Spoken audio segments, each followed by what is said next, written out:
ऐ माँ, ऐ माँ बहुत याद आता है।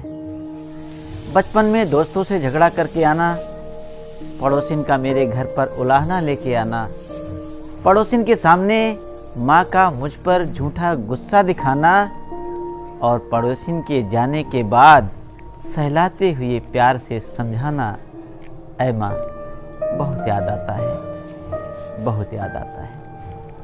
जरा सा भी सिर दर्द करने पर माँ की गोद में सिर रख के लेट जाना, मेरे बालों को सहलाते हुए सिर को प्यार से दबाना, मेरा राजा बेटा कहकर बार बार माथे पर प्यार की चुम्बन की झड़ियाँ लगाना, ऐ माँ बहुत याद आता है, बहुत याद आता है।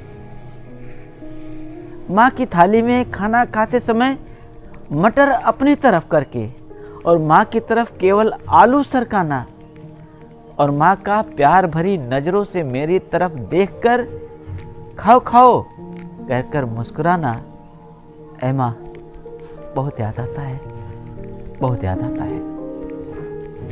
डंडे को पीठ के पीछे छिपाकर आ जाओ मारूंगी नहीं कहकर संसार का सबसे प्यारा झूठ बोलना, आ जाओ नहा लो नहीं तो घर में घुसने नहीं दूंगी कहकर धमकाना और ना आने पर शाम को घर घर जाकर मुझे तलाशना और बहला फुसलाकर घर वापस लाना, ऐ माँ बहुत याद आता है, बहुत याद आता है।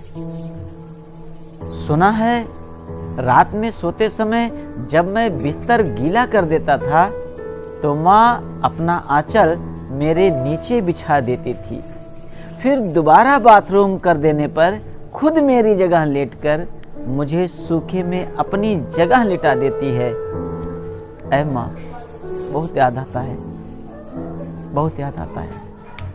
सुना है माँ के खाना खाते समय जब मैं कभी टॉयलेट कर दिया करता था तो माँ अपना खाना छोड़कर पहले मुझे और मेरी गंदगी को साफ करती थी, फिर खाने पर बैठती थी। ऐसे ही नहीं किसी ने कह दिया होगा कि माँ के कदमों में जन्नत होती है, माँ के कदमों में जन्नत होती है। एक विद्यालय में शिक्षक जी ने बच्चों से कहा कि कल सब लोग जन्नत की मिट्टी लेके आना। सारे बच्चे घर चले गए, सारे बच्चे तो खाली दूसरे दिन वापस आए इस विद्यालय में, लेकिन एक बच्चा मिट्टी लेके आया हुआ था और गुरुजी के सामने रख दिया। गुरुजी ने कहा, बेटा ये मिट्टी कहाँ से लाए हो, जन्नत तुम्हें कहाँ से मिल गई? बच्चे ने कहा, गुरुजी ये मिट्टी मैं अपने माँ के कदमों के नीचे से लेकर के आया हूँ।